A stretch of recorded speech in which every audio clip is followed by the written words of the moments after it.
Genre, ouais, c'est vrai que c'est pas forcément un réflexe pour un Français qui vient ici d'apprendre le Wolof, tu vois. Les gens qui l'ont fait, les gens qui le font, c'est des gens qui ont la curiosité en général, parce qu'il n'y a pas besoin d'apprendre le Wolof ici. Donc s'ils ont la curiosité, c'est qu'ils s'intéressent au peuple sénégalais, à la culture sénégalaise, au pays, et qu'ils ont un peu cette forme de respect vis-à-vis du pays dans lequel ils vivent, du pays étranger qui n'est pas leur pays dans lequel ils vivent.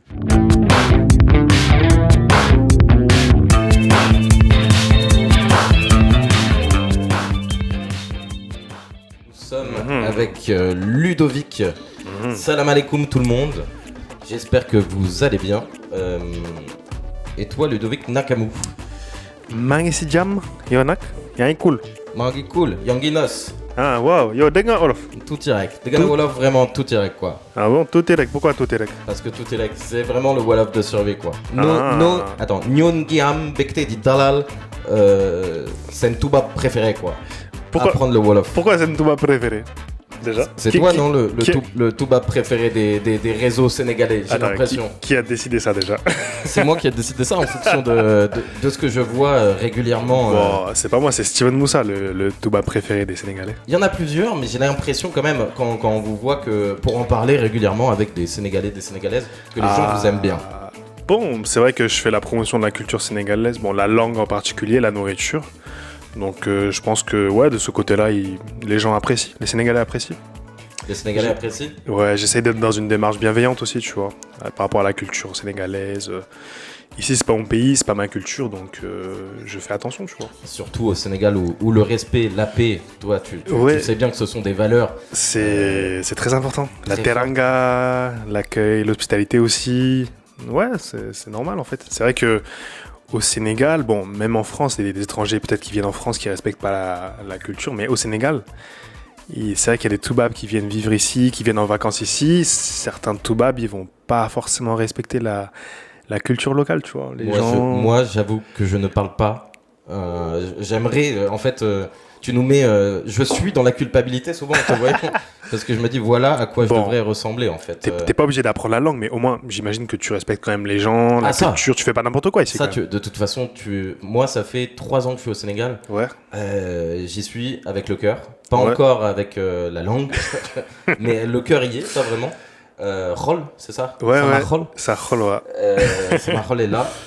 Et oui, évidemment que ça, je suis bien d'accord, c'est le premier truc. Toi, est-ce que tu peux nous raconter un petit peu, parce que nous, on se rencontre pour la première fois, voilà, Ludovic et moi. Est-ce que tu peux nous raconter comment t'as atterri en fait au Sénégal? Comment j'ai atterri au Sénégal? Tu viens d'où? Enfin, en fait, le background, le beginning. C'est une longue histoire, mais je peux te la raconter si tu veux. Avec plaisir. Hein. Moi, je t'ai invité aussi pour. Je suis un petit Babtou de 28 ans qui est né en France, qui a grandi en France. De quel côté en France?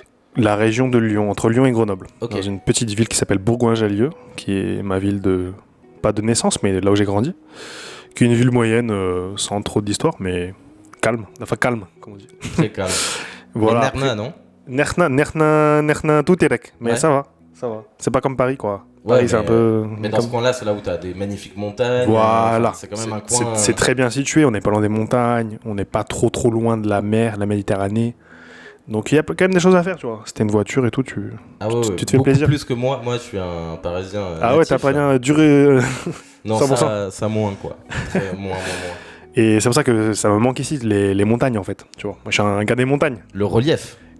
Juste vrai. Le fait de voir une montagne, ça me manque. Ouais, je comprends. Ici, c'est un peu chaud, quoi. Ne serait-ce qu'à Lyon, je me faisais, même dans la ville de Lyon, tu vois quand même, t'as du background à l'horizon, t'as du relief. Et c'est vrai que le Sénégal n'est pas, à part si tu vas vers le Sénégal oriental et tout ça, mais c'est pas un pays où il y a énormément de relief.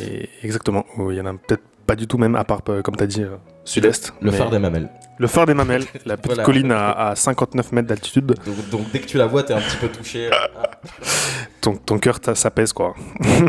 Non, mais sinon, j'aime bien le Sénégal. Et du coup, l'histoire. Voilà, j'ai grandi en France. Après, comme tout le monde, j'ai eu le bac. J'ai fait mes études. J'ai fait une école de commerce. Et puis... Ensuite, qu'est-ce qui s'est passé déjà? Oui, voilà. J'étais en année de césure, donc je faisais un stage. Et j'avais 2 semaines de vacances pendant mon stage. Tu sais, les stages de 6 mois que tu fais. Ouais, je vois très bien. Et pendant un covoiturage, j'avais rencontré une dame sénégalaise qui était venue en France pour étudier et travailler. Et elle avait une association. Elle a une association au Sénégal, dans un village sérère, qui aide les enfants, l'éducation, etc. La culture aussi dans le village. Et du coup, elle m'a proposé de faire un voyage de 2 semaines avec d'autres Toubabs, d'autres Français, pour aider les enfants là-bas. Donc du coup, j'ai dit, comme j'avais rien à faire, j'ai dit ouais, pourquoi pas. Toi, ça t'a chauffé Ouais, ça m'a chauffé. J'avais fait mon premier voyage en Afrique, c'était à Madagascar. Ok. Bon, est-ce que c'est vraiment l'Afrique? Je sais pas, mais Ah si. ça fait partie de Si, l'Afrique. si, ouais, ça fait... Pourquoi Bon, il y a un petit débat, tu vois. Ok, il y a parce un que c'est débat. un peu asiatique aussi, tu vois. Oui, mais c'est vrai que sur les cartes, dès que... Bon, il sur la fait carte- partie des pays, dans Voilà. les 54 pays d'Afrique, on met Voilà, Madagascar. exactement, Madagascar. Et on le représente toujours... alors que le Cap Vert, non. Je sais pas si t'as remarqué. Ah Petite ouais, ouais. Souvent, quand tu vois la carte de l'Afrique, si on Ouais, recherche mais sur parce- Google... Parce que c'est trop petit le Cap-Vert. Ouais, mais ça pourrait être des micros. Enfin voilà. Tout petit je peu. trouvais que Ouais, du coup, j'avais fait un voyage à Madagascar, une sorte de voyage humanitaire, solidaire, avec une association, pareil. Du coup, là, ça me chauffait aussi. Je me suis dit, bah, ouais, pourquoi pas. T'étais dans quel coin quand t'as fait cette mission T'étais du coup en pays sérère, Exactement. Sine Saloum. Pays sérère, ouais. Dans un petit village qui s'appelle Diarrer, un village sérère. En août, on était à 2 semaines, il faisait très très chaud. Diarrer, c'est même un prénom. Ouais, je connais une petite. J'ai un ami sérère qui a nommé sa fille Diarrer. C'est pour ça. Ah ouais. Ok, c'est marrant. Et d'ailleurs, petite anecdote, c'est pas trop intéressant, mais Si, c'est très intéressant. Tout est intéressant. Ta présence Donc, est intéressante. Parce qu'il faut savoir qu'il y a peut-être des. L'audience d'Omoulag, elle est pour l'instant, et ça c'est un truc que je trouve méga intéressant, elle est un peu mix. Ah oui, il y a de tout. Il y a à la fois des Sénégalais Ouais. et il y a des Français. Ok. Du coup, il y a peut-être des gens là qui t'écoutent, ils voient très bien qui t'es. Il y a peut-être des gens, tu es un illustre inconnu, lointain. D'ailleurs, je vois que Tridot s'est abonné à la chaîne. Merci beaucoup. Tu es mon gars sûr. Merci, tu assures. On a Je t'aime. combien de personnes là? On a 3 personnes, mais j'ai quand même l'impression qu'il y a des va-et-vient, ça bouge un petit Ok, peu. Voilà. bon. Bah, on continue pour ces 3 personnes. Hein, voilà. Oui. De toute façon, il y aura un Du replay coup- avec des millions et des millions de personnes. Donc, t'en fais pas. Ouais, en fait, à un moment, je discutais avec quelqu'un sur WhatsApp qui habitait là-bas dans ce village. Et donc, elle me parlait de ce village, sauf qu'avec la correction automatique, donc elle a écrit diarrhée. Et bah, ça a écrit diarrhée. Mhm. Du coup, voilà, ça m'a fait rire. C'est pas très intéressant, mais. Je sais que j'ai déjà pensé à ce truc-là. Ah, et voilà. et c'est ça qui a fait que plus tard, tu t'es installé au Sénégal. Non. Tu t'es dit, il faut y aller. Non, mais du coup, j'ai passé ces 2 semaines au village. C'était intéressant. C'est vraiment un village semi-désertique, en fait, tu vois. Là, tu sais, là-bas, il y a pas beaucoup il y a quelques arbres. Sinon, c'est du sable et tout, donc voilà. Et je donnais des cours informatiques à des petits-enfants de 8 à 18 ans, je dirais. Donc, pendant 2 semaines dans une salle d'école. Du coup, dans la salle d'école, il faisait très chaud. Il y avait des vieilles machines, c'est les grosses machines, là. Toutes poussiéreuses, parce que, tu sais, là, il y a beaucoup de poussière et tout. Ouais. Et il faisait très chaud, je leur apprenais à faire quelques dessins sur PowerPoint, à faire quelques trucs sur Word, un peu sur Excel aussi. Donc voilà, en gros, mes journées c'était ça en fait. Et le reste, j'avais mon appareil photo, je prenais des photos des enfants. Et puis voilà, pendant 2 semaines c'était cool. Et voilà, ensuite je suis rentré en France, j'ai fini mon stage. Et là, je devais choisir un deuxième stage. Et au dernier moment, j'ai trouvé un stage au Sénégal. Un stage de 6 mois. Un peu par hasard, c'est le truc que Ouais, tu as ouais. vu le stage. Normalement, j'étais sur le point de signer un stage en Espagne, à Madrid. Et là, au dernier moment, j'ai vu une offre au Sénégal, à Dakar. J'ai dit, bon, vas-y, pourquoi pas. Hein. C'est drôle parce que cette histoire de. T'es pas le premier Ah ouais à avoir une histoire de la sorte. J'ai l'impression que Dakar, il y a enfin, le Sénégal de manière générale. C'est les mystique. gens- Ouais, il y a un truc comme ça où finalement, c'était pas du tout dans les plans. Ouais. Il y a une offre qui tombe, la personne se retrouve ici, puis fait sa vie ici. Le Sénégal, c'est ça. Il y a toujours des imprévus, tu sais pas à quoi t'attendre. Ouais, Tu ouais, vois. C'est ça qui est drôle aussi, tu vois. Du coup, j'ai trouvé un stage de 6 mois à Dakar. J'ai postulé. Je me suis dit, bon, pourquoi pas, on sait jamais, même si c'était chaud. Hein. Et là, un jour après, le mec m'a dit, ouais, c'est toi que je veux et tout. Parce qu'en fait, il avait vu que j'avais fait un voyage humanitaire, enfin, solidaire, de 2 semaines. Du coup, il s'est dit, ouais, c'est le bon profil pour nous. Il va bien s'adapter et tout. Donc il m'a pris. J'ai dit, t'es sûr que tu veux me prendre moi? Il y a d'autres candidats et tout. Pourquoi moi? Il a dit, ouais, c'est Et toi pourquoi que je veux. pas Surtout. Ouais. Donc j'ai dit, bah vas-y, c'est cool, hein, un stage. Donc non seulement t'as l'expérience professionnelle, et puis t'as l'expérience un peu touristique, parce que c'est un nouveau pays et tout. Donc j'y suis allé, quoi, j'ai signé, et puis je me suis retrouvé à Dakar. J'ai logé dans une famille sénégalaise, à Patte d'Oie. T'étais à pas de doigts, ok. Ouais, j'étais à Déjà Patte d'Oie. Un peu plus excentré. Après, c'est plus tard que tu vivras à Thiès ou tout ça. là. Non, j'ai jamais vécu à Mais t'as passé beaucoup de moments là-bas. Thiès. Thiès, ouais. Où t'as vu ça? Je sais pas, je t'ai vu dans des vidéos où tu parles de Thiès. tout Ah, non, j'ai juste. Je suis déjà passé par Thiès, mais j'ai jamais trop duré là-bas. ça. Ok. Tu vois, je parle comme les Sénégalais maintenant. J'ai duré. J'ai duré quoi. J'ai duré là-bas. Daisan. J'ai duré là-bas, quoi, tu vois. Donc voilà, j'ai atterri à Dakar. Je travaillais à Sacré-Cœur. Et du coup, j'avais un salaire de stagiaire. Bon, au Sénégal, c'est un salaire confortable, tu vois. Oui, Mais en France, c'est un petit salaire, tu vois. Et du coup, si je prenais les transports, le taxi tous les jours, ça me revenait cher, tu vois. Ça me revenait à la moitié quasiment de mon salaire. Du coup, je me suis dit, bon, bah vas-y, je vais prendre le transport en commun. Le car rapide. Voilà, donc la première fois que j'ai vu des cars rapides, je me suis dit, mais attends, mais il n'y a pas de numéro sur les cars rapides. Ça va où, en fait? Ouais, Il y a plein de gens et il n'y a pas de numéro. Je me dis, mais où est-ce qu'il va le truc? Moi, en bon citadin, j'ai envie de dire, citadin européen, je suis là. C'est où les arrêts, la pancarte, enfin, la première fois. Bah ouais. T'es là, tu te dis, mais comment ça fonctionne en fait? En fait, il faut connaître. Mais je pense que j'ai mis plusieurs semaines avant de prendre mon premier car rapide parce que je savais pas où ça allait. Je me dis, mais comment ils font les gens pour prendre ce transport? Ils savent pas où ça. Il n'y a pas de numéro. Non, en France, il y a des numéros, tu vois. Voilà, donc du coup, bon, finalement, donc au début, je prenais les Tata. Les bus, là, il y avait des numéros, tu vois. Ouais, les Tata, c'est plus simple. Ouais, c'est un peu plus simple. Même s'il n'y a pas encore d'application pour savoir où est-ce que c'est le vrai itinéraire, tu vois. Ouais. Bon, mais bon. Il y a quand même une application, je crois, qui existe, avec juste l'itinéraire, mais bon. Et du coup, voilà, je prenais les Tata. Et en fait, le problème, c'est que le matin à 8h, tout le monde qui vient de la banlieue, parce que Padoua, c'est à l'entrée de la banlieue, tout le monde va à Dakar, tu vois. Donc, les bus étaient remplis, donc c'était un peu compliqué. Et la première fois que j'ai pris un bus, bah, en fait, tu rentres dans un bus et en fait, bah, il n'y a que des noirs. Donc, tu es le seul Babtou, tu es le seul blanc dans le bus. Et c'est un peu intimidant, en fait. Et, c'est ça. Et toi, à quel moment, du coup, tu te dis, vas-y, je vais pas être ce gars qui me base sur mes acquis et je vais vraiment apprendre le Wolof, alors que pour beaucoup de gens, et que ce soit nous les Français ou que ce soit aussi les gens d'Afrique centrale, les autres Africains de manière générale, on est beaucoup à avoir la facilité, on garde le français, c'est vrai. Bah, c'est vrai que, donc moi en 2019, j'avais fait un stage de 6 mois dans une entreprise française, on va dire. J'aurais pu ne pas apprendre le Wolof, ça n'aurait pas changé grand chose. Bon, dans ce que je devais faire dans le stage, ça a quand même aidé parce que je devais par exemple à un moment accompagner des vendeuses sur le terrain. Elles vendaient une offre de téléphone à crédit, tu vois. Donc j'allais les voir et puis on faisait un petit tour, on vendait des flyers, enfin on donnait des flyers aux gens, on essayait de vendre des téléphones. Donc ça m'a un peu aidé, tu vois. Et c'est comme ça que j'ai appris aussi un peu le Wolof, enfin en pratiquant comme ça. Mais sinon, dans le stage, j'aurais pu ne pas apprendre le Wolof, ça ne me servait à rien dans le stage d'apprendre le Wolof. Et même dans la vie de tous les jours au Sénégal, t'as pas besoin du Wolof pour faire ta vie, hein. Si tu veux acheter des trucs, les gens ils parlent le français, donc... Oui, tu peux te débrouiller. Ouais. Mais... Et puis même s'ils parlaient pas français, tu t'apprends juste les bases, genre combien ça coûte, machin, et puis ça suffit, quoi. Tu vois, c'est pas trop compliqué. Mais je sais pas, pour moi, je pense que... Bon, je sais pas, j'ai toujours aimé les langues. Je pense que j'ai toujours aimé les langues. Toi, en dehors de langue africaine, tu parles français, anglais, j'imagine? Anglais, espagnol, ouais. Espagnol aussi? Un tout petit peu d'allemand, mais ein bisschen, tu vois. Ein bisschen. Nur ein bisschen. Et ouais, sinon, mais ouais, je pense par curiosité, j'avais envie d'apprendre le Wolof, j'aime bien les langues. Et c'était aussi un défi intellectuel, aussi, je pense. Et ouais, pour s'adapter à la culture, pour moi c'était normal en fait. Je vais dans un pays, vivre dans un pays, bah j'apprends la langue locale en fait.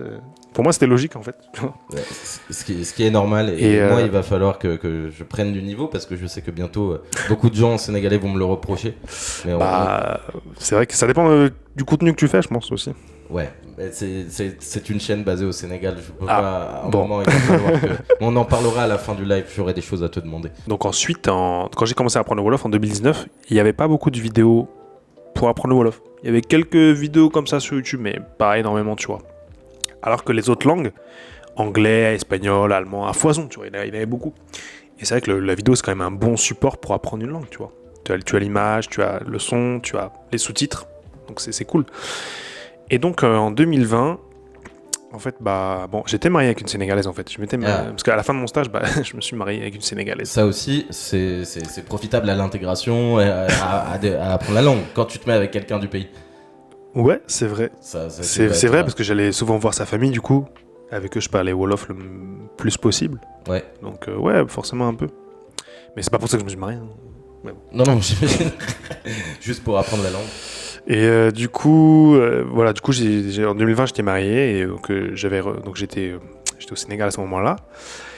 Et à un moment, j'ai proposé à ma femme de faire une chaîne YouTube. Je lui ai dit, ouais, ça te dit, on fait des vidéos pour apprendre le Wolof. Voilà, donc elle s'appelait Awa. Et donc la chaîne s'appelait J'apprends le Wolof avec Awa. C'était ça ma première chaîne, notre première chaîne YouTube. Donc c'était plutôt aussi déjà pour te faire kiffer à faire un peu de vidéos. Ouais. Et en plus de ça, pour te pousser comme des exercices, quoi. Enfin, de rendre ça ludique en fait. Exactement. Et ouais, c'était pour montrer déjà les bases en fait, tu vois, genre comment saluer, comment se présenter, etc. Donc moi à l'époque je parlais pas encore bien Wolof, je dirais, je maîtrisais un peu mais pas encore bien. Et puis j'étais un toubab, je suis toujours un toubab. Mais du coup c'est pour ça que je lui ai proposé donc à ma femme de faire cette chaîne YouTube. Je lui ai dit bah vas-y, moi je m'occupe de filmer, je m'occupe de monter, toi tu t'occupes juste de parler devant la caméra. Donc bon, j'ai dû la convaincre un peu parce qu'elle était pas trop chaude et tout, elle était un peu timide, etc. La chaîne, je le redis à ceux qui nous écoutent, c'est apprendre le Wolof si vous voulez un peu aller voir. Ouais. Du coup, voilà, on a fait pour commencer, on a fait 2-3 vidéos. Il y a eu il y a eu des bons retours. Hein. Ça n'a pas explosé, mais sur YouTube, ça avait comme des bonnes vues. Les gens aimaient bien. Ça, c'était il y a combien de temps que tu as lancé C'était en 2020. Ah ouais, donc ok. Là, on est en 2025. Ah, t'as relativement buzzé. Mais c'était pas un buzz au début. Ouais, j'imagine. Juste, mais il y avait quand même des bons retours. Tu vois, j'ai essayé de partager les premières vidéos sur Facebook avec un maximum de gens. Les gens me faisaient de bons retours. Bon, les vidéos étaient bien faites, il y avait des sous-titres, on expliquait bien, etc. Tu vois. Donc c'était cool. Après, voilà, en tout, on a fait 3 vidéos. Et après, on a divorcé. Parce que pour Pardon, je m'attendais pas à ça. Non, mais tu l'as dit avec un petit rire. Ah, ok, d'accord. Ouais, finalement, c'est un mariage qui n'a pas vraiment fonctionné. Ça n'a pas matché sur la fin. Bah, comme beaucoup. Ouais. Les histoires d'amour, ça commence bien, ça finit mal. C'est souvent ça qu'on dit. Est-ce qu'il y a des expressions en Wolof pour illustrer un peu comme ça que le mariage, c'est difficile. Que l'amour, ça commence bien, ça finit mal. Tu vois, des trucs, peut-être que ça existe. Peut-être qu'il y a un proverbe qui existe. Faudrait que je me renseigne. Mais j'en connais pas là. Du coup, voilà. Mais bon, même si on a divorcé, c'est vrai que c'était plus moi qui étais chaud pour le faire au début, tu vois. C'est moi qui ai insisté et tout. Elle le faisait parce que je lui demandais, mais elle était pas trop chaude, tu vois. Donc voilà, ensuite on a divorcé. Du coup, la chaîne s'est arrêtée. Et puis j'avais juste publié une dernière vidéo sur cette chaîne tout seul quand j'étais en France. Mais ensuite, plus rien. Et quelques mois après, je me suis dit, vas-y, ça serait cool, j'ai quand même envie de continuer, tu vois. Mais je suis un babtou, c'est pas ma langue, c'est pas mon pays, est-ce que je peux vraiment le faire, tu vois? Est-ce que je suis légitime pour le faire? Du coup, j'ai appelé quelqu'un que je connaissais, qui habite au Sénégal, qui est français, et qui est professeur de Wolof. Ouais, professeur de Wolof babtou. Et je lui ai posé le problème, je lui ai dit, mec, j'aimerais bien continuer les vidéos. Lui, il connaissait déjà l'histoire. Mais est-ce que je suis vraiment légitime pour le faire? Parce que c'est pas ma langue, c'est pas mon pays. Il m'a dit ouais, t'inquiète, vas-y, fonce, fais-le. Si t'as envie de le faire, fais-le, y a pas de souci, tu vois. Donc j'ai commencé comme ça sur YouTube. Donc au début, je faisais que du YouTube. Hein. C'est assez récemment que je me suis mis sur les réseaux TikTok et machin. Parce que mais TikTok, t'as fait un carton, j'ai vu ça. C'est un truc de fou. Ouais, parce que je publiais un max. Ouais, Guilhem. Ah il connaît. Ouais, il y a des gens qui connaissent, t'inquiète. Il connaît la référence. Il y a plein de gens dans ce chat, il y a que des numéros 10 qui regardent. Que des bêtes de personnes. Non, je sais pas, je suis trop content, j'explose de joie. Parce qu'il y a plein de gens, c'est trop cool. Guilhem Sarr, un professeur de Wolof au Sénégal. Et lui, ça fait longtemps, ça fait des... Ah, tu as pris ses cours. Écoute, j'espère que tu parles Wolof maintenant. Et il fait aussi le festival BD à Taïa. On parle de cette personne. Ah, tu connais aussi? Bien sûr. T'y allais? Ouais. On t'a invité? Tu as vu? J'ai vu, je compte aller à la prochaine édition, mais je regarde de près le monde de la BD, du manga, de machin, etc. Ah oui, donc, forcément, ouais. Tu vois, d'écrire des trucs un peu comme ça. Guilhem, c'est un touche-à-tout, quoi, il fait tout. Voilà, du coup, Guilhem, j'ai appelé Guilhem, j'ai dit, Guilhem, j'aimerais bien faire les vidéos, mais je suis français, est-ce que je peux le faire? Il me dit, ouais, vas-y, fais-le, t'inquiète.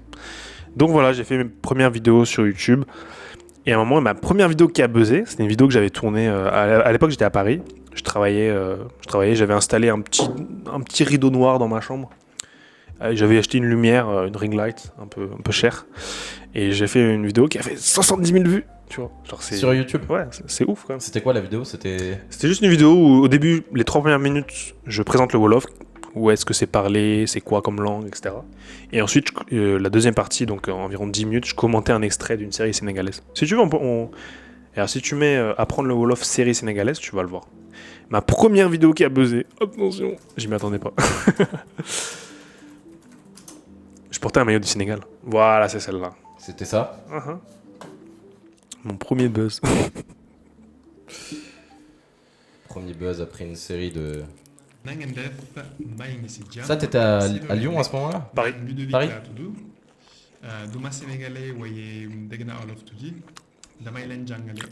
Quoi, tu rigoles parce que t'as augmenté. Je manque d'assurance, on a l'impression que je manque un peu d'assurance. Genre, je suis un peu. C'est sûr qu'on voit la différence avec Mangan. Attends, c'est quoi, comment tu dis les beignets là? Les beignets. Quand t'as dit je vends les petits noix de cola. Ah, gros. Bonjour à tous, j'espère que vous allez bien. Bienvenue dans la deuxième vidéo de la chaîne YouTube pour apprendre le Wolof. Mon objectif, c'est de vous apprendre les bases du Wolof. Pour ceux qui ne connaissent pas le Wolof, c'est la langue qu'on parle au Sénégal. Au Sénégal, il y a entre 80 et 90% des gens qui comprennent le Wolof. Mais dans certaines Oui, c'est ça. D'ailleurs, c'est une spécificité vraiment sénégalaise. Il n'y a pas tant de pays d'Afrique finalement où il y a vraiment Exactement. une langue qui est unifiée. Qui s'est imposée, ouais. Genre, tu prends Exactement. la Côte d'Ivoire, tu prends le Congo, tu auras le Lingala par exemple, le Swahili, le français, etc. Mais tu as quand même 300 ou 400 dialectes peut-être. Mais après, le Sénégal, vu que c'est un petit pays, déjà c'est plus facile. Il y a une personne qui dit, il y a Jen qui dit, j'ai vu toutes tes vidéos et on voit bien ton évolution de la langue. Ah, merci, ça fait plaisir. Donc tu as un public qui te soutient, un public de... Mais ouais, tu vois, dans cette vidéo, c'est vrai que mon accent était pas trop ouf, ça allait, mais pas trop. Je pense que je me suis quand même un peu amélioré depuis. Hein. Mais même si mon accent était pas ouf, j'ai pas eu de remarques désobligeantes dans les commentaires, tu vois. Bon, les Sénégalais sont bienveillants. Ouais. Genre, ils m'ont pas fait la remarque, genre, ton accent il est pourri, machin. Donc, ça va, c'est cool. Mais en fait, c'est de ça dont je veux parler. C'est aussi. Alors, moi, le fait que ça s'emballe pas mal. Parce que ton audience aujourd'hui, dis-moi si je me trompe, elle est presque plus sénégalaise. Exactement.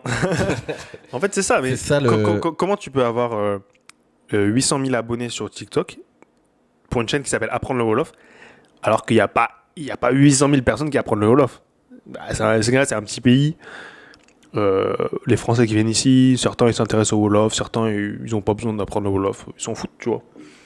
Les Africains qui par exemple viennent étudier ici, les Congolais, les Gabonais, les machins, c'est rare qu'ils apprennent le Wolof. Donc il n'y a pas tant de gens que ça qui apprennent le Wolof, tu vois. C'est pas une langue mondiale en fait. C'est pas une langue comme l'anglais, l'allemand, l'espagnol. Les gens qui apprennent le Wolof, limite on les compte sur les doigts de la main, limite, tu vois. Donc c'est pas. Pourtant, tout au Sénégal, la plupart des choses, il y a plein de commentaires, c'est trop cool.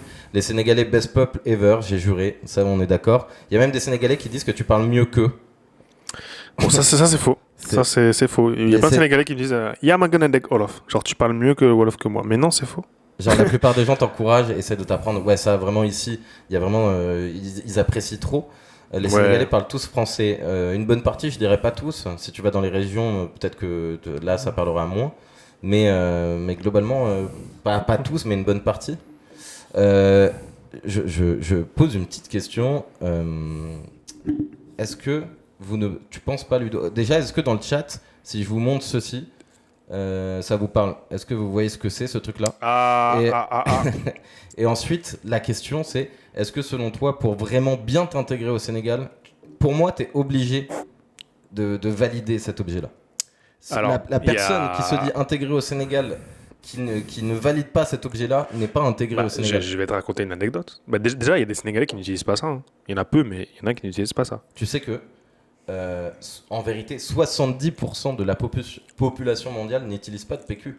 C'est vraiment un truc américain. Ah ouais, en vérité, c'est nous qui sommes... Alors... Vas-y, va sur ton... Moi, c'est un sujet, on peut parler une heure de ça. Déjà, en Asie, il y en a partout. Tout à l'heure, je suis arrivé dans ta maison, donc je suis allé aux toilettes. Il n'y avait pas ça. Il n'y avait pas d'eau. Il n'y avait pas de bouteille d'eau. Donc, c'était compliqué. C'est parce que c'est les toilettes visiteurs, on les a pas... Ah, ok. D'accord. J'aurais dû te dire de venir aux toilettes ici. Du coup, je vais te raconter. Donc la première fois que j'ai mon premier voyage, donc de 6 mois, on va dire. Premier long voyage de 6 mois. Donc, j'habitais dans une famille sénégalaise à Patte-d'Oie. Et chez eux, il y avait des toilettes, mais il n'y avait pas de PQ. Du coup, j'ai dû faire comme tout le monde, j'ai dû utiliser cet objet-là. Je le remets, cet objet magnifique. Hein. Voilà, cet objet magnifique. Magnifique objet. Incroyable. Et donc, je devais faire comme tout le monde. Donc, au début, c'était un peu bizarre parce que tu n'as pas l'habitude. Mais puis, au bout de quelques jours, quelques semaines, tu t'habitues. Et puis, ça devient normal, tu vois. Tant que tu as du savon après pour te nettoyer les mains, c'est bon, quoi. Tu vois. Et depuis ce voyage de 6 mois, maintenant je n'utilise que de l'eau en fait. Je ne suis plus jamais revenu au PQ. Donc c'est à dire que même quand je suis en France, voilà, c'est ça. Quand je suis chez mes parents ou quand je suis chez le restaurant ou chez des gens, je me balade avec ma petite bouteille d'eau. Tu sais qu'il y a une solution là, ça s'appelle je crois BOKU, BOKU. Ouais. Quelqu'un l'a dit dans le chat, même en Europe, c'est récent. Je crois qu'il y a enfin, ça y est, vous connaissez. Je suis sûr que là, dans le chat, la team française, vous avez vu le truc Boku et tout ça. Et du coup, là, il y a une bataille. Il y a une bataille, mais c'est vrai que c'est dommage. Je maîtrise pas encore totalement Twitch. Sinon, j'aurais lancé un sondage. Un gros sondage parce que je veux savoir sur les 100 personnes qui nous regardent, la team française, si elle serait prête à mettre totalement de côté le papier toilette. Je crois qu'il faut le faire. Non. Je crois qu'il y a un moment où il va falloir qu'on prenne exemple un petit peu sur nos conjoints africains, d'Asie, en fait de partout dans le reste du monde, quoi, de Moyen-Orient. Mais tu vois, donc depuis 2019, je n'utilise que de l'eau. Je l'ai jamais dit à mes parents. Pourtant, ils voient que quand je vais aux toilettes, je me balade avec ma bouteille d'eau. Mais je pense qu'ils ouais, peut-être. Je pense qu'ils n'imaginent même pas que j'utilise de l'eau pour le faire. Mais pour eux, c'est tellement bizarre. de l'eau, non. Alors, je crois que juste un rouleau de PQ, je crois que c'est 10 ou 100 litres d'eau pour le fabriquer. Wow. Donc, tu fais le calcul, ça gaspille beaucoup moins d'eau que le PQ. Non, et donc toi, alors, qu'est-ce que tu utilises? Moi, la douchette, évidemment. Ah ouais? Ah non, mais moi, je suis convaincu de la douchette. C'est vraiment... Et je pense que, et ça, tu devrais le dire aux gens à qui tu enseignes le Wolof, quand tu utilises la douchette, tu parles beaucoup mieux Wolof, automatiquement. Ah, c'est sûr. C'est possible. C'est sûr. Mais où t'as découvert ça? Ici? Ouais, dans les toilettes ici. En fait... Pas au Congo? Non, moi c'était au Sénégal. Le Sénégal a été un des premiers pays où j'ai été en Afrique. Mais au départ, bon, j'utilisais du PQ. J'allais même acheter du PQ au supermarché et tout. Et je voyais, donc je la remets, attendez, c'est très important. Je voyais cet objet là du coin des chiottes. Et est-ce que j'y vais un jour ou pas? Non mais, au départ, tu te dis, est-ce que je vais vraiment... Voilà. T'es un peu... T'oses pas trop y aller, quoi. Est-ce que je vais me dévierger de la douchette? Et en même temps, là, tu discutes avec des Sénégalais. Moi, j'ai discuté avec des gens ici qui m'ont dit qu'ils nous trouvaient dégueulasses, quoi. Ils nous disent, pas nous de manière générale, ils disaient les gens qui utilisent. Bah, franchement, si on fait la comparaison, quand j'utilise de l'eau, bah ouais, c'est beaucoup plus efficace que quand j'utilise du. Et dans l'épisode de South Park, dans les deux cas, hein, devant et derrière. Partout. Ah oui. Dans les deux cas. Dans les deux cas aussi. Ouais, tu vois ce que je veux dire? Oui, tout à fait. Ça rafraîchit en plus quand il fait chaud, ouais, ça c'est vraiment cool. Bon, ça j'ai pas vu cet avantage, mais. Non, mais c'est vrai que en fait, faut qu'on brise ce tabou. La plupart du temps, quand on utilise du PQ, il nous reste beaucoup de merde au cul. Bah voilà, merci, voilà, c'est ça. Merci. Et c'est ce que les Sénégalais essaient de me dire, mais en mode masla, sans vraiment, tu sais, en respectant et tout. Mais ils disaient, tu sais, nous, le PQ et tout, on trouve pas ça. Bon, voilà, on a toujours trouvé que les gens qui utilisaient ça. Oh. Et bon, à un moment, je me suis dit, ok, j'y vais. Et là, j'ai pris l'objet et ça a été un plaisir absolu. Une révélation, un coup de foudre. Un coup de foudre. Et là, en plus, j'ai vraiment eu un vocabulaire en Wolof un peu plus prononcé, quoi. Immédiatement. Mais voilà, c'était ma théorie. C'était, je pense que si tu veux t'intégrer ici, dans ce pays, et d'ailleurs dans plein d'autres pays, mais ça passe aussi par ça. Est-ce que tu bois l'eau du robinet? Ici? Ouais. J'évite. Ça peut m'arriver, je vais pas en tomber malade. Mais bon, j'avoue, je commande des bonbonnes d'eau, quoi. Est-ce que tu manges la nourriture de la rue? Ouais. Tout? Qu'est-ce que t'appelles un sandwich aux haricots, des sachets d'arachides. Le sandwich omelette, bien sûr. Pas les haricots? Haricots, si les beignets d'haricots de temps en temps, mais je trouve pas ça. C'est pas tu n'aimes pas trop. Les viandes d'Ibi? Oui. Les vendeurs de brochettes? Ouais, je le fais moins. Au début, quand je suis arrivé ici, ouais, je le faisais plus. J'avais surtout un pote qui était fan de ça, donc. Et puis toutes les brochettes ne se valent pas, hein, attention. C'est vrai. Mon colocataire est tombé malade à cause de l'eau du robinet. Moyen le bail. Bah, s'il avait pas l'habitude, c'est normal. Ouais, c'est ça. Bon, déjà, comme dans tout boulot, quand tu fais de la vidéo, quel que soit ton scope, ta ligne, toi c'est la langue en l'occurrence, mais il y a évidemment la régularité. Toi, je pense que le fait que tu y aies ajouté de l'humour n'y est pas pour rien non plus. Mais les Sénégalais en général aiment les gens qui s'intéressent à leur culture, des gens qui essaient de parler leur langue. Ils apprécient.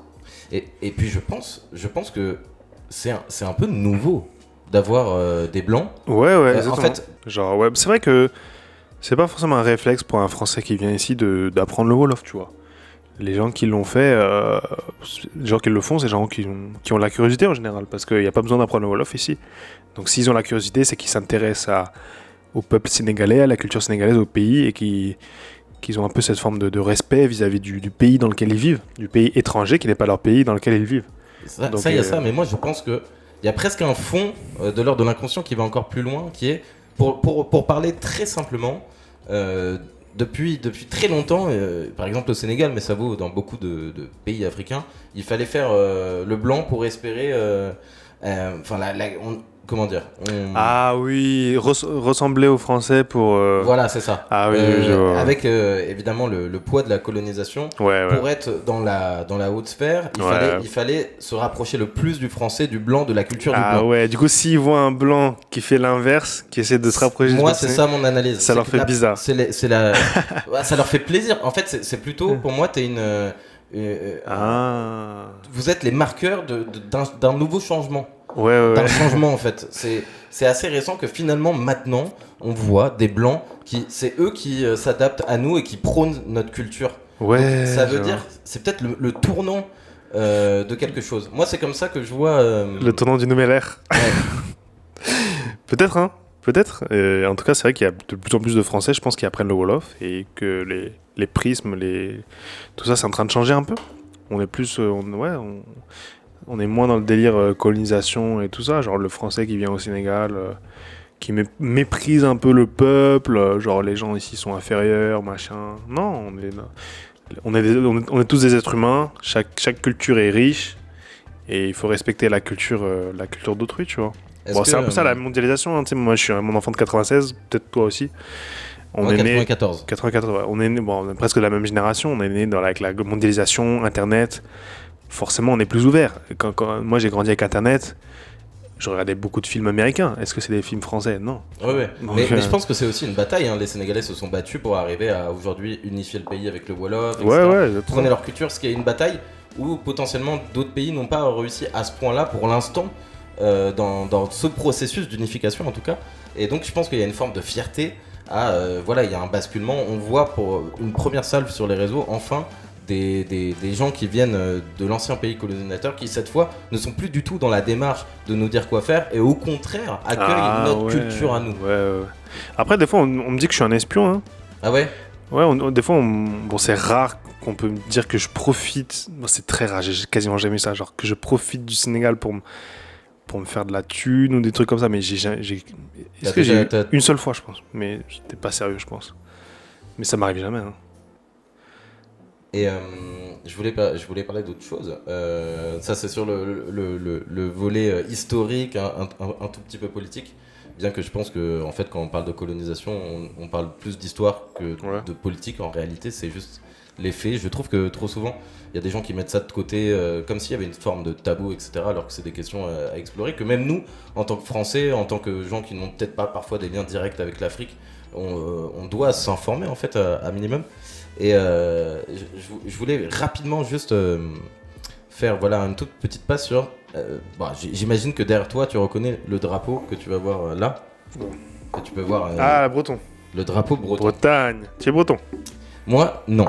Figure-toi que non. Il y a une personne, le Diola de l'équipe, il aime beaucoup la Bretagne. Il y a beaucoup de Bretons dans notre bande d'amis, notamment de Brest. Et c'est surtout, il y a un truc qui peut, selon comment tu le vois, qui peut un tout petit peu lier certaines régions de France et des pays africains.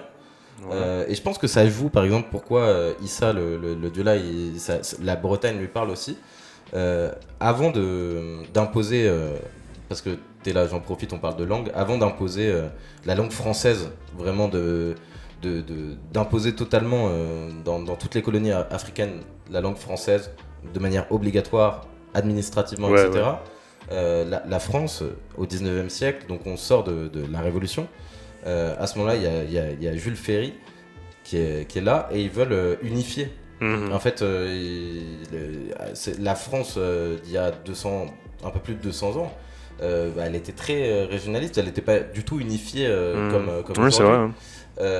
La Troisième République, exactement. Et c'est à ce moment-là que en fait commencent les trucs de les Bretons, par exemple, ils ont énormément souffert parce qu'on a dit on va rendre le français obligatoire, Ouais. enfin l'école devient obligatoire, laïque, etc. Mais surtout, on va vous taper dessus parce qu'on veut unifier, que tout le monde parle la langue française. Et quelque part, ils ont vraiment frappé très fort. Ils ont divisé les cultures des régions jusqu'à aujourd'hui. Par exemple, je sais pas si tu t'intéresses parfois un peu au patois qu'on a en France. Le breton, en l'occurrence, est une langue qui a énormément souffert. Les grands-parents bretons, ils sont traumatisés de ça parce qu'ils se sont fait tellement taper dessus que c'est une langue qui a... Alors, c'est pas totalement vrai, mais elle a quand même pas mal disparu. Aujourd'hui, il reste des francs survivants du breton, et je crois qu'il y a quand même des mouvances où ils essaient de remettre ça, etc. Et c'est pas qu'en Bretagne, tu prends l'Occitan, c'est pareil. Moi, par exemple, ma famille paternelle est alsacienne. Et pareil, mon père me racontait que petit, lui, il est né en parlant alsacien. Il parlait pas français. Et c'est vraiment qu'à l'école, c'était très dur pour lui parce que c'était presque, pas le frapper, mais pas loin, quoi. Presque plus personne ne parle breton. Ouais, c'est ça, voilà. L'Alsacien a réussi un peu plus à s'en sortir, mais tout ça, c'était pas pour rien. C'est qu'il y a eu des lois strictes et une idéologie qui voulait unifier la France avec une seule langue, etc. Et au détriment de casser des cultures. Et en ça, il y a des parallèles que tu peux retrouver avec l'Afrique, en fait. Puisque ces mêmes lois qu'on a utilisées dans nos régions, on s'est dit, très peu de temps après, d'ailleurs, Jules Ferry, qui lui-même avait été l'initiateur de ces lois dans la région, et lui prônait la mission civilisatrice, quoi. Le fait que apprendre des langues, apprendre le français aux Africains, les élever vers le haut, comme si les langues parlées avant étaient des langues primitives et absolument débiles. Et ils ont utilisé ces lois-là avec une idéologie encore plus, avec beaucoup de brutalité. Enfin là, c'était vraiment très des castes et tout ça. Mais du coup, en ça, c'est vrai que je profitais que tu sois là puisqu'on parle de langue pour en parler, mais c'est vrai que l'histoire qu'il y a en Afrique avec ces questions de langue, elle a aussi existé chez nous, quoi. Exactement. Et il y a beaucoup d'élèves à l'école sénégalaise qui se débrouillent pas très bien en français. Et c'est plus difficile pour eux d'apprendre les concepts des différentes matières si le cours se fait en français et pas en wolof. Parce que c'est le wolof leur langue maternelle. Imagine tu étais à l'école et qu'on faisait le cours en anglais. Alors que tu maîtrisais pas trop l'anglais. Ça allait être compliqué, non ? Pour apprendre tout plein de trucs. Tu vois ? Donc ici, c'est un peu pareil. Mais en tout cas, c'est en réflexion, je crois, au Sénégal de réimplémenter le wolof comme langue d'enseignement à l'école. Et si ça se fait, ça pourrait être pas mal quand même, je pense. Et puis ça serait juste logique en fait, parce que c'est le Sénégal. Le Sénégal, c'est le Wolof, c'est pas le français, tu vois. Moi, j'avais rencontré un professeur qui m'avait dit, alors je les ai pas vus, mais il m'avait dit qu'a priori il y avait eu des études qui avaient été faites qui montraient que les résultats étaient bien meilleurs quand les examens étaient en Wolof. Exactement. Bah ouais, c'est logique. Hein. Bon, je pense qu'en plus avec les Sonko, etc., j'imagine que c'est dans leur... À voir. Que c'est dans leur plan. J'imagine que c'est quelque chose qui va arriver. On entend ça depuis des années, mais pour l'instant, ça bouge pas trop. Mais... Le gouvernement actuel parle de remettre le Wolof à l'école. Ouais, c'est comme tu dis, parle. Ouais, il parle ça. Et Wartan. Inch'Allah, ça va venir. Ouais, parce que... personne n'arrive à écrire correctement en Wolof. Bah voilà, ça me fera du boulot. C'est vrai qu'il y a une orthographe officielle en Wolof. Ouais. Mais la plupart des gens ne connaissent pas, parce que c'est pas enseigné à l'école. Du coup, si tu parles en Wolof avec quelqu'un sur WhatsApp, par exemple, les gens vont écrire un peu de manière anarchique. Donc, au lieu d'écrire la paix Djam avec un J, parce que normalement le son de J permet de faire le son Dj, ils vont écrire DJ, ou alors DIA, Djam. Mais normalement, c'est J. C'est comme le Duredieu.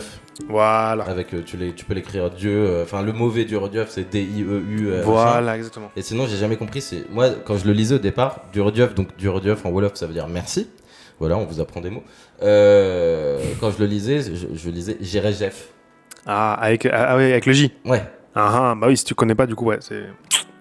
Mais c'est une écriture qui est francisée, tu vois, Jérejef avec un D, parce que c'est comme ça qu'on dit en français, tu vois, Jérejef. Comme si tu le disais en français. Donc ouais, c'est ça. Mais c'est cool. Et moi, je voulais te montrer, pour continuer, attends. Le nouveau volet, là. Le nouveau volet, c'est que, donc, Ça fait combien de temps tu m'as dit depuis 2018 plus ou moins que tu fais des allers-retours au Sénégal, tu vis Ouais. plus ou moins sans y vivre. Aujourd'hui, tu arrives à vivre de tes vidéos, de tes activités sur les réseaux. Ouais, Ok. j'arrive à vivre. J'ai plusieurs chaînes différentes, je suis sur plusieurs réseaux, je donne des cours de Wolof aussi. Donc pour l'instant, j'arrive à en vivre. Je peux pas dire que je gagne des milliers et des cents, mais pour l'instant, ça suffit. Et je progresse dans ce que je fais, donc et j'espère aspirer à plus de choses. J'ai plein de projets en tête, plein de choses que je voudrais faire. Ça fait que 2 ans que je suis sur les réseaux TikTok et tout, donc j'ai quand même une marge de progression qui est chaude. Ce n'est pas mon métier de base de faire des vidéos.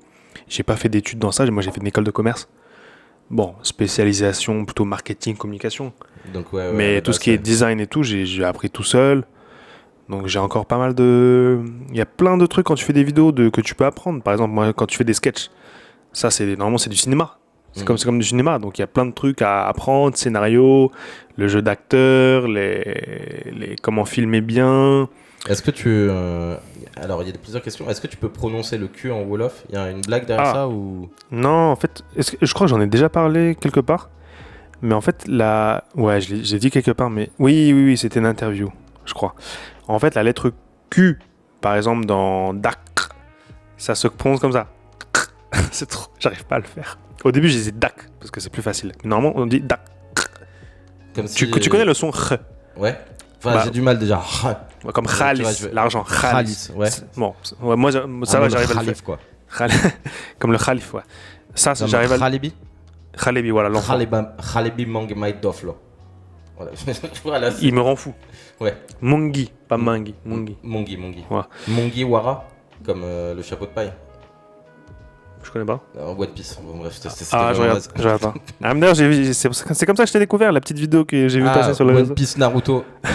One Piece largement au-dessus de Naruto, il n'y a pas Bah, de débat. je te lance un défi, la prochaine fois, tu fais pareil en Wolof. Je sais pas si tu connais ça. Non.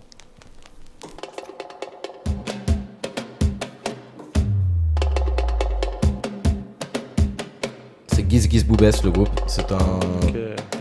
Enfin voilà, il y aura plein de choses. Et il y aura aussi...